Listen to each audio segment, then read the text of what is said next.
नमस्कार दोस्तों, कैसे हैं आप सभी लोग। आशा करता हूं मैं आप सभी लोग ठीक ठाक ही होंगे। हम एक बार फिर से स्वागत करते हैं अपने वीकली न्यूज़ एनालिसिस शो में। हम जहां समाचार का विश्लेषण करते हैं, एक अच्छी तरीके से, एक स्वतंत्र रूप से, एक आज़ाद रूप से आपको दिखाने का प्रयास करते हैं आखिर सच्चाई क्या है, इस समाचार के पीछे जो छुपा रुस्तम है, इस पर्दे के पीछे सच्चाई क्या है। और इस वर्तमान की बात में आपका एक बार फिर से स्वागत है। हम हमेशा की तरह इस वीडियो को 4 पिलर्स में डिवाइड करते हैं, 4 पार्ट में। यहाँ पब्लिक, गवर्नमेंट पॉलिसीज, पर्सनैलिटी और पॉलिटिक, मतलब इन 4 टॉपिक पर बात कर लेगी। आज हम पहले टॉपिक को बात करने वाले हैं गवर्नमेंट पॉलिसी। जो पूरे हफ्ते भर में जो सरकार ने ऐसी कौन सी नीति बनाई जिसको आपके जीवन में महत्वपूर्ण हो सकती है। तो नंबर 1 पे आती है law ministry accepted recommendation for regional benches of supreme court. Parliament की स्टैंडिंग कमेटी बनाई गई। पार्लियामेंट की स्टैंडिंग कमेटी में आपको पहले ही समझा चुका हूँ। दरअसल जो सत्तारूढ़ पार्टियां होती हैं उनको मिला करके, और जो विपक्ष में बैठी हुई पार्टियां होती हैं उनमें से कुछ लोगों को मिला करके पार्लियामेंट में से, जो हमारी संसद भवन में, उसमें से उठा करके कुछ लोगों को चुन लिया जाता है। अब देश के अंदर ऐसी कई सारी समस्याएं आने वाली है या समस्याएं बन चुकी हैं, उनके बारे में वो रिसर्च करते हैं, खोज करते हैं। उनके अंडर में कई सारे डिपार्टमेंट से वो रिकॉर्ड लेते हैं, रिपोर्ट लेते हैं, उनको मिला करके एक रिपोर्ट तैयार करते हैं। वही रिपोर्ट तैयार की है पार्लियामेंट्री स्टैंडिंग कमेटी ने। उनका कहना है कि जो हमारा देश की सुप्रीम कोर्ट है, उसका जो मेन हेडक्वार्टर है वो दिल्ली में, लेकिन दिल्ली नॉर्थन इंडिया में लोकेटेड है। नॉर्थन इंडिया में लोकेटेड होने की वजह से जो साउथ इंडिया में इतनी दूरी पे लोग हैं, उनको दिल्ली आने में काफ़ी परेशानी होती है। और एक ईस्टर्न इंडिया की, अगर नॉर्थ ईस्ट की बात करें, अरुणाचल, आसाम, वहाँ के लोगों को दिक्कत होती है। वेस्टर्न इंडिया की बात करें तो महाराष्ट्र, गुजरात, इन लोगों को प्रॉब्लम होती है। और इतनी बड़ी, हमारा इतना बड़ा देश है और एक सुप्रीम कोर्ट की एक ही बेंच होने की वजह से लोगों को परेशानियां होती हैं। अपने वो उनको जस्टिस मिलने में, न्याय मिलने में काफ़ी देरी होती है। इसलिए उन्होंने कहा है कि सुप्रीम कोर्ट की अलग अलग जगह पर ब्रांच बना दी जाए। देश के चारों दिशाओं में 4 ब्रांच सुप्रीम कोर्ट की तो होनी चाहिए। इसके लिए लॉ कमीशन ने ये रिकमेंडेशन दिया है। अब वो इस पर काम होता है या नहीं, ये तो आगे आने वाले वक्त में पता चलेगा। हमारी इस नेक्स्ट सेगमेंट में जो खबर, farming is the future of crop production, director general of Indian council of agriculture research. Director general है जो Indian council of agriculture research करके इंस्टीट्यूट बनाया गया है। मतलब जो कृषि से जुड़ी हुई जितनी समस्याएं आती हैं, उन्हीं में तकनीकी की विकास को लेकर के, उनकी प्रॉब्लम का सॉल्यूशन, उनकी आने वाली समस्याओं का हल करने के लिए ये इंस्टीट्यूशन, ये एक तरह से ऑर्गेनाइजेशन बनाया गया है। इसके जो डायरेक्टर जनरल है, उसको रन करते हैं, उसके हेड प्रमुख हैं। उन्होंने कहा है जो प्रिसीजन फार्मिंग है ना, वो आने वाले वक्त की, भविष्य की कृषि हो सकती है। अब आप सोच रहे होंगे प्रिसीजन फार्मिंग क्या होती है। प्रिसीजन फार्मिंग ये होता है, कोई किसान खेती कर रहा है, वो आईटी, इंफॉर्मेशन टेक्नोलॉजी, अगर उसके इंटरनेट का इस्तेमाल, जिस तरह से इतनी तेजी से दुनिया बदल रही है ना, उसी के अकॉर्डिंग हमको अपनी कृषि करने की विधि को भी बदलना होगा, वरना हम पिछड़ जाएंगे और अन्न पैदा नहीं हो पाएगा हमारी खेती में। तो जो टेक्नोलॉजी हम अपनी लाइफ में, जो जितनी तकनीकी आती जा रही है, जैसे हम पे पहले कीपैड मोबाइल हुआ करता था, टच का मोबाइल आया, वीडियो कॉल होने लगी, तो ये भी तो अपने आप में डेली बदलाव होते जा रहे हैं। अपने आप में टेक्नोलॉजी दिन प्रतिदिन बढ़ती चली जा रही है। ऐसे ही हमको खेती में नए नए जो उपकरण आते जा रहे हैं, नई नई औद्योगिकरण, नई नई टेक्नोलॉजी आती जा रही है, उनको अपनाना पड़ेगा। तो उनके अपनाने के आयाम क्या क्या हैं, कंपोनेंट क्या है प्रिसीजन फार्मिंग की, वो है artificial intelligence, remote sensing, data collection and analysis, yield monitors, GPS and GIS, auto steer, wireless telematics, variable. अरे आर्टिफिशियल इंटेलिजेंस, कृत्रिम बुद्धि, मतलब अगर हम अपनी बुद्धि का प्रयोग करके ये अनुमान लगा सकते हैं, एक नई अनुमान लगा सकते हैं कि इस फसल में नया कोई कीड़ा लगने वाला है। इस फसल को, अब हमने खेत में कोई फसल बो दी, अब उसको कब खाद की ज़रूरत है, कब पानी की ज़रूरत है, ये हम अपनी बुद्धि से अनुमान लगा सकते हैं। लेकिन इसमें हमारी बुद्धि पे कभी कभी मिस्टेक हो जाती है। जब क्रॉप को डिसीज लगने वाली है, कोई रोग लगने वाला है, तो हमको पता ही नहीं चल पाता। वो जब क्रॉप आधी से ज़्यादा नष्ट हो जाती है, जो हमारी फसल है, वो जब हमको पता चल पाता है कि इस फसल में कोई रोग लग चुका है। लेकिन इसके लिए अगर हम आर्टिफिशियल इंटेलिजेंस, कृत्रिम बुद्धि का यूज करेंगे, आर्टिफिशियल इंटेलिजेंस एक कॉम्प्लेक्स टर्म है जिसमें कृत्रिम बुद्धि एक तरह से इंटरनेट की सारी जानकारियाँ एकत्रित होकर के आपके लिए सर्वोत्तम रिजल्ट देती है, उसको कृत्रिम बुद्धि कहते हैं। अब इनका यूज करके अगर हम खेती करेंगे तो वो जो आधी से ज़्यादा फसल हमारी बर्बाद हो चुकी है, उसको उससे बचाया जा सकता है। डेटा एनालिसिस के लिए हमारी इतनी सोइल्स के अंदर कितनी न्यूट्रिएंट हैं, कितनी कार्बन डाइऑक्साइड है, जो हमारे पौधे को जितनी एलिमेंट की ज़रूरत है, इतनी एलिमेंट हमारी सोइल के अंदर हैं या नहीं, इसके लिए हम चेक कर सकते हैं। फील्ड मॉनिटर के मतलब अगर आप समझेंगे, जो हमारे खेत के अंदर जो फसल पैदावार हो रही है, उसकी जो हम बीज बोने जा रहे हैं फसल के अंदर, उसकी गुणवत्ता क्या है, उसकी क्वालिटी क्या है, उसकी क्वांटिटी क्या है, उसकी जांच के लिए यील्ड मॉनिटर का कहते हैं। उसकी इतने सारे विभिन्न आयाम हैं। प्रिसीजन फार्मिंग करने से क्या होगा, जो हमारी जो फसल की पैदावार वो बढ़ेगी, स्ट्रेटेजिक डिसीजन हमको जल्दी अच्छा फैसला लेने में मदद मिलेगी। और हमारे पास में जो नई नई टेक्नोलॉजी आ रही है हमारी खेती के लिए, जिनको हम यूज कर सकते हैं, उनकी काफ़ी ज़्यादा महंगी है। गवर्नमेंट को ये डिसाइड करना पड़ेगा कि उनकी कीमत पर टैक्स कम करके किसान को कम से कम उचित रेटों पर वो जितनी नई नई तकनीकी आ रही हैं, जिनको वो अपनी फसल में इस्तेमाल कर सकते हैं, वो उनको मुहैया कराई जाए। ग्रीन ट्रिब्यूनल है, मतलब एक तरह की हमारे देश की कोर्ट है। उसने ये पाया है कि जो भारत देश के अंदर कई सारे ग्राउंड वाटर के, जो हम भूतल से पानी निकालते हैं पीने के लिए अपने घरों में, हम डेली पानी आता है, नीचे ग्राउंड वाटर आता है, उसके अंदर आर्सेनिक और फ्लूराइड की मात्रा बढ़ती जा रही है। अब इनको कैसे पता? नेशनल ग्रीन ट्रिब्यूनल ने एक रिपोर्ट को लिया है, CGWB की है। उसके अंदर दिखाया गया है उस रिपोर्ट में कि 469 डिस्ट्रिक्ट में फ्लोराइड की कंटेंट की मात्रा ज़्यादा है, 230 में आर्सेनिक की मात्रा ज़्यादा है। अगर आप सोच रहे होंगे कि फ्लोराइड की वजह से होता क्या है, डेंटल फ्लोरोसिस और एजिंग, और आर्सेनिक की वजह से ब्लैडर लीवर कैंसर। अगर हमारे पानी के अंदर जो फ्लोराइड है, आर्सेनिक, ऐसी केमिकल तत्वों की मात्रा बढ़ती चली जाएगी, जिसकी वजह से होगा क्या, पानी में इनकी वजह से मात्रा बढ़ती चली जाएगी। और फ्लोराइड की अगर पानी के अंदर मात्रा बढ़ती है, इसकी वजह से हम जल्दी ही बुढ़ापे की तरफ बढ़ने लगेंगे और हमारे टीथ को कई सारी प्रॉब्लम हो जाएगी, दांत जल्दी उखड़ जाएंगे। और आर्सेनिक की अगर हमारे पानी के अंदर मात्रा बढ़ती है, जो ग्राउंड वाटर से हम पानी निकालते हैं उसके अंदर आर्सेनिक की मात्रा बढ़ती है, तो उसकी वजह से हमको लीवर, गैल ब्लैडर, लंग्स कैंसर ऐसी घातक बीमारियों से जल्दी मौत के साथ आगे समर्पण करना पड़ेगा। ऐसा नहीं है, इसमें गवर्नमेंट ने कई सारे स्टेप भी उठाए हैं, वो है जल जीवन मिशन और दूसरा CGWB मॉनिटर क्वालिटी। तीसरी सबसे बड़ी इस सेगमेंट में जो गवर्नमेंट पॉलिसी के अंदर सबसे बड़ी, नरेंद्र मोदी ने लॉन्च किया है एक नया इनिशिएटिव फॉर कॉर्पोरेटिव सेक्टर के लिए, पैक्स क्या है, प्राइमरी एग्रीकल्चर क्रेडिट सोसाइटीज। मतलब भारत के 11 राज्यों में, अलग अलग 11 राज्यों में 11 पैक्स के गोडाउन बनाए जाएंगे। पैक्स क्या है, प्राइमरी एग्रीकल्चर क्रेडिट सोसाइटी। मतलब जो कॉर्पोरेट सोसाइटी, आपको ये समझना होगा कॉर्पोरेट सोसाइटी क्या होती है।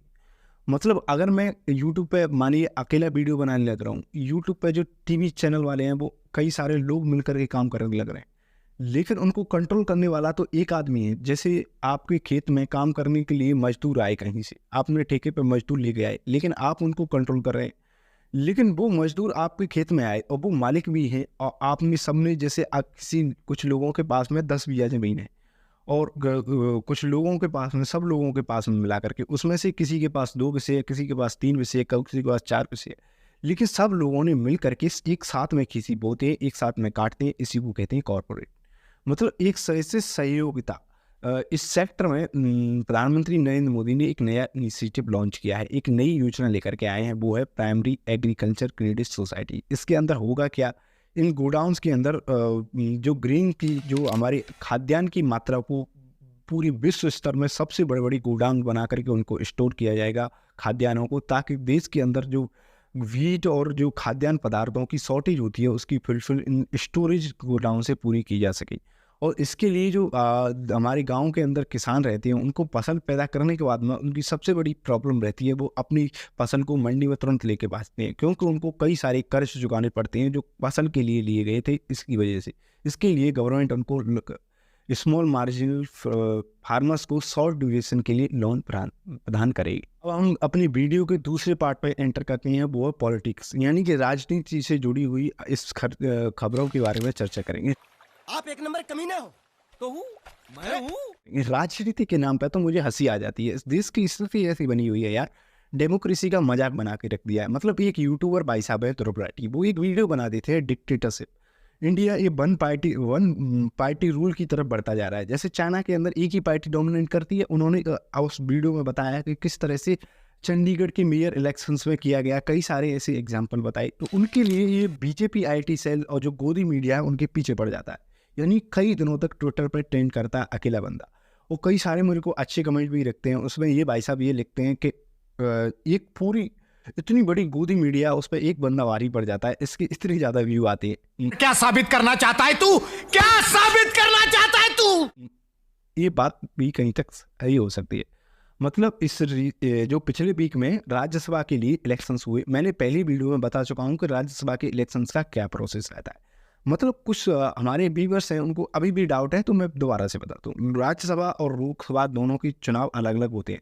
मतलब दोनों तो पार्लियामेंट का एक हिस्सा है, संसद भवन के, लेकिन राज्यसभा है, राज्यसभा हमारे राज्यों को रिप्रेजेंट करती है, उनका प्रतिनिधित्व करती है लोकसभा के आगे। और लोकसभा क्या है, हम डायरेक्ट अपने प्रतिनिधि को वोट देते हैं और वो चुन करके वहाँ जाते हैं।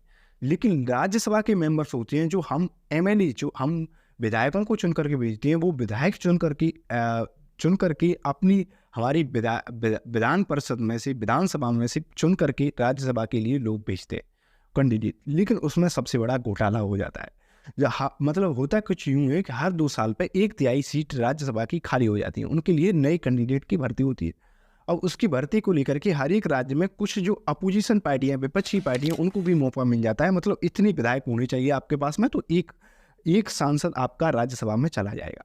तो उसके लिए बड़ी लार्ज स्केल पे विधायक की खरीद फरोख्त की गई। मतलब यूपी के अंदर कई सारे समाजवादी के विधायकों को टोक दिया गया, बीजेपी ने खरीद लिया, बीजेपी के फेवर में वोट कर दिया, हिमाचल प्रदेश में फेवर में कर दिया। अब उनको खरीदा गया हो, ये तो आप मुझसे ज़्यादा जानते हैं, उनको पैसा दिया गया होगा या उनको धमकी दी गई, आपको ये तो कैमरे के पीछे की बात है, मैं आपको इसके बारे में कुछ नहीं कह सकता, आप इससे मुझसे ज़्यादा जानते हैं इन चीज़ों। नहीं, मुझे मजाक नहीं उड़वाना अपनी चीज का, मैं नहीं बताऊंगा। है ना, जो उनकी विचारधारा कुछ बची नहीं है, वो अपने इंटरेस्ट के लिए काम करते हैं, हमको तो बस बेवकूफ़ बनाते हैं।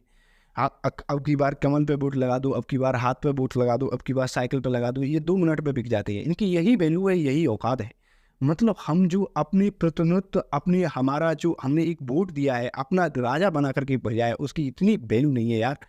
कुछ चंद पैसों के लिए वो अपने स्वार्थ के लिए बिक जाते हैं, ये वैल्यू रहेगी। दरअसल ADR, association of democratic reform करके एक ऑर्गेनाइजेशन है, उसने एक रिपोर्ट निकाली। जो राज्यसभा के 30% जो कैंडिडेट्स के अब चुनाव हुए हैं पिछले वीक में, इस पिछले हफ्ते में चुनाव हुए हैं, उसमें से कैंडिडेट क्रिमिनल बैकग्राउंड भी आते हैं, उनके खिलाफ में क्रिमिनल केसेस हैं। पॉलिटिक्स की बात करें, मतलब राजनीति के अंदर बाहुबलीकरण, राजनीति के अंदर एक तरह से बहुत बुरी आत्मा। बात करें तो सितंबर 2023 में ADR की रिपोर्ट आती है, जिसमें 40% MP हैं जो हमारे लोकसभा के अंदर मेंबर ऑफ पार्लियामेंट बैठे हुए हैं, उनके ऊपर क्रिमिनल केसेस हैं। उसमें से 25% तो ऐसे MP हैं उनके ऊपर सीरियस क्रिमिनल केसेस हैं, जिसमें मर्डर, रेप, सेक्सुअल हैरेसमेंट के शामिल हैं। सेक्सुअल हैरेसमेंट मतलब इतनी पार्टियां की जो पार्टियां होती हैं, वो अपने लोगों को टिकट इतनी गिर चुकी हैं, ऐसे लोगों को टिकट देती हैं यार, जिनके ऊपर मर्डर, सेक्सुअल ऑफेंस और बलात्कार जैसे केसेस लगे हुए। 30% हमारी लोकसभा के अंदर वो कैसे कानून बनाएंगे हमारे लिए, हमारा देश कहाँ जाएगा। ये 2047 तक नरेंद्र मोदी बहुत जोर से दावा करते हैं कि हम इस देश को विकसित राष्ट्र बना देंगे, लेकिन भाई इन पर लगाम लगाइए ऐसे लोगों पर।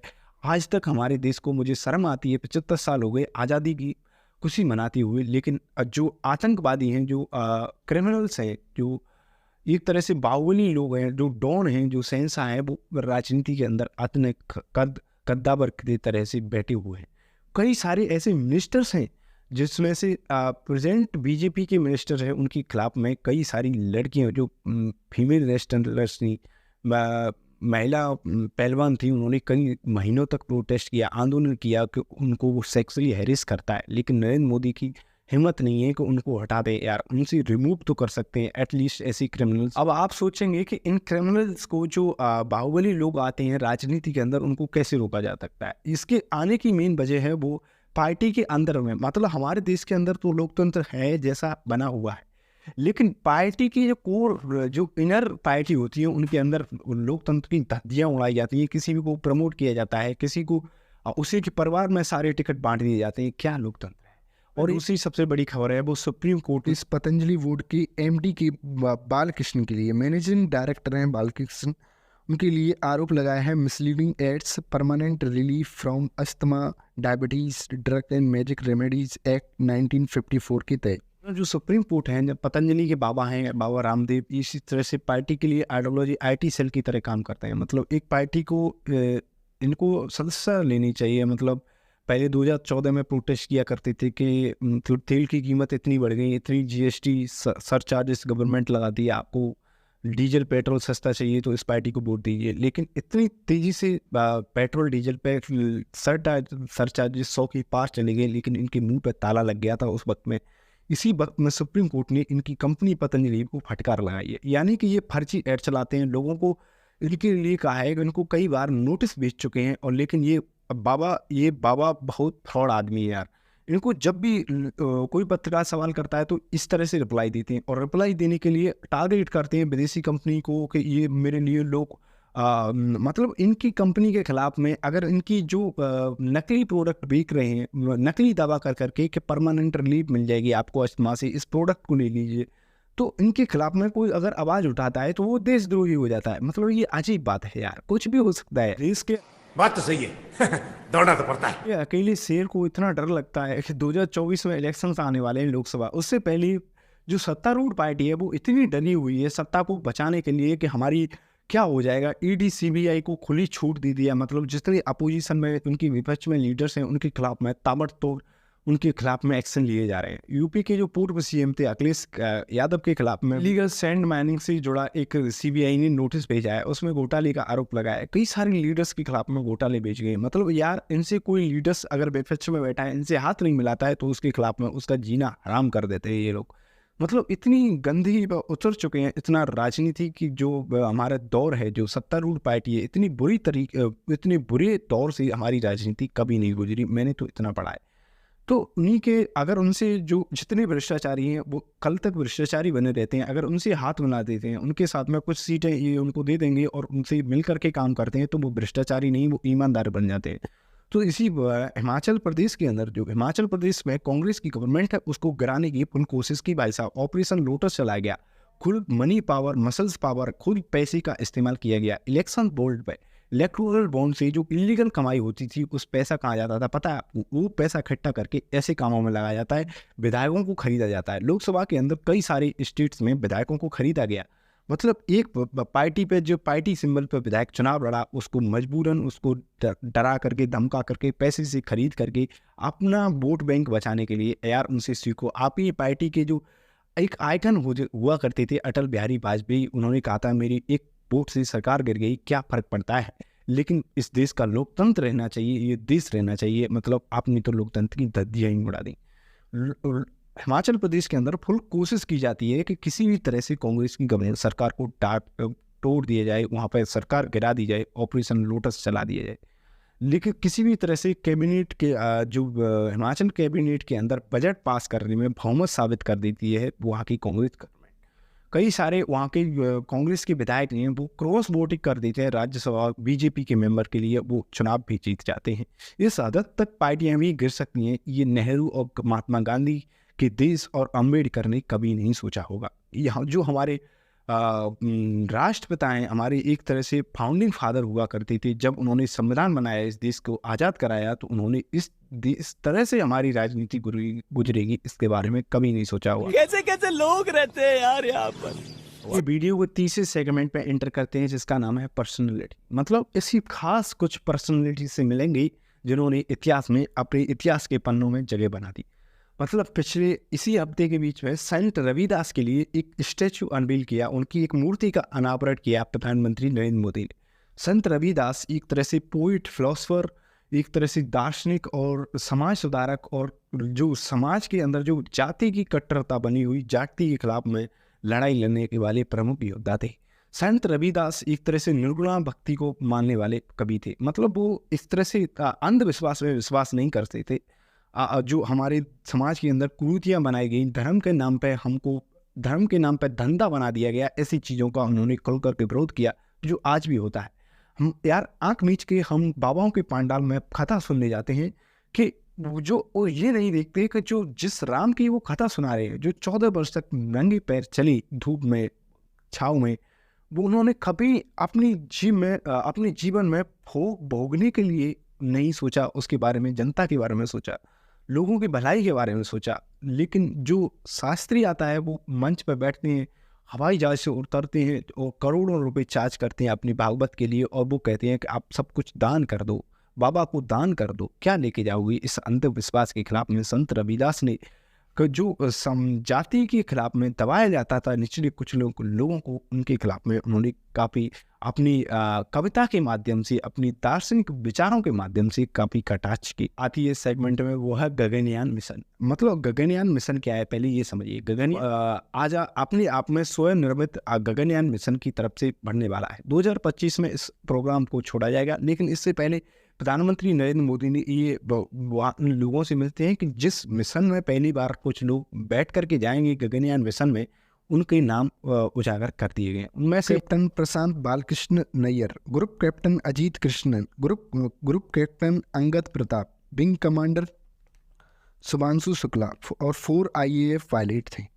गगनयान ह्यूमन स्पेसफ्लाइट मिशन है, लॉन्च किया जाएगा 2025 में। वीडियो को लास्ट सेक्शन में एंटर करते हैं, जहाँ पे हम कुछ रिपोर्ट को देखेंगे। इस लास्ट वीक में कुछ रिपोर्ट पब्लिश हुई जो मीडिया उनको दबा देता है एकदम से। आपके पास में सच्चाई आती नहीं है, उनके बारे में बात करेंगे। आपको आईना देखने की बात करेंगे। जो सरकार दावी करती है कि भारत इतनी बड़ी तेजी से ग्रोथ कर रहा है, लेकिन उसके आंकड़े कितने सच हैं, उसके लिए रिपोर्ट का हमको सहारा लेना पड़ेगा। और पब्लिक का ओपिनियन क्या है, इसके बारे में बात करेंगे। नंबर 1 पे इस सेगमेंट में खबर आती है, स्टैटिस्टिक्स एंड प्रोग्राम की एक रिपोर्ट रिलीज करती है। इसका नाम होता है हाउस होल्ड कंजप्शन एक्सपेंडिचर सर्वे 2023-23 NSSO द्वारा किया जाता है। इसके अंदर देखा जाता है कंजप्शन एंड एग्री एक्सपेंडिचर, जितने लोग कमा रहे हैं उतना खर्चा कितना कर रहे हैं। कंजप्शन मतलब खपत होना, एक्सपेंडिचर मतलब खर्चा करना। हम एक साल में इतना रुपया कमा लेते हैं, 10,000 रुपये कमा लेते हैं मान लीजिए, तो हम 9,000 तो खर्च कर देते हैं। तो उसके बारे में पूरे देश के लेवल पे आंकड़े इस तरह के बनाए जाते हैं।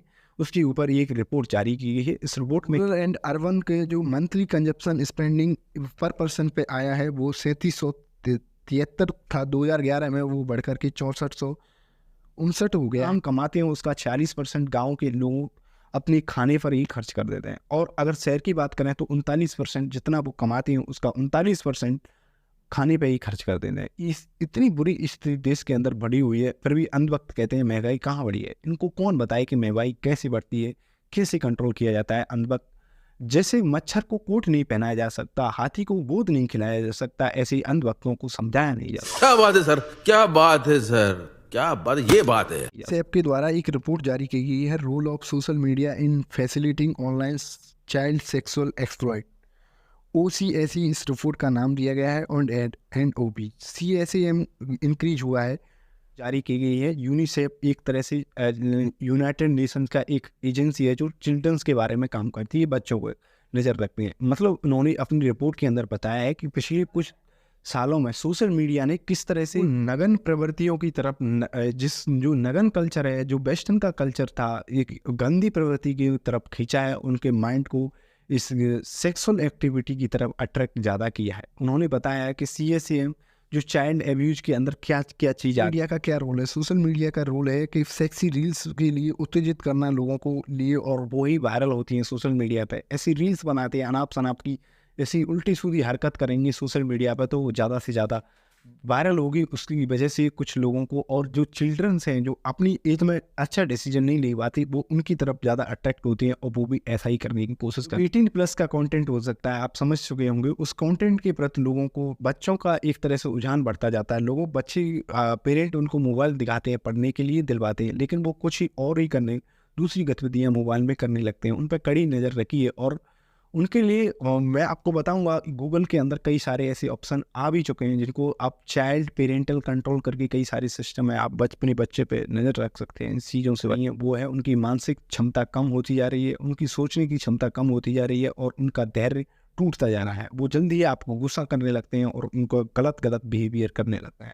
उनको खुद पता नहीं रहता और उनको कई सारी बीमारियां बन जाती हैं, जैसे HIV, AIDS. Korea fertility rate world lowest 0.72 in 2022 के अंदर जो बच्चे पैदा होते हैं, जैसे एक तरह से रिकॉर्ड लगा दिया जाता है कि इस देश में एक साल में इतने बच्चे पैदा होंगे। मतलब साउथ कोरिया के अंदर बच्चे पैदा बहुत कम हो रहे हैं। पूरी दुनिया के अंदर ऐसा जितनी बड़ी जो डेवलप विकसित शहर थे, विकसित देश थे, उनके अंदर ये सबसे बड़ी प्रॉब्लम है कि जो वहाँ के जो यंग हैं, वो यहाँ के यूथ पॉपुलेशन है, वो बच्चे पैदा करना ही नहीं चाहते, क्योंकि इस तरह से सोसाइटी समाज के अंदर स्ट्रेस बन चुका है, महंगाई और कई सारे ऐसे मुद्दे बन चुके हैं समाज के अंदर, वो बच्चों को पैदा करना ही नहीं चाहते।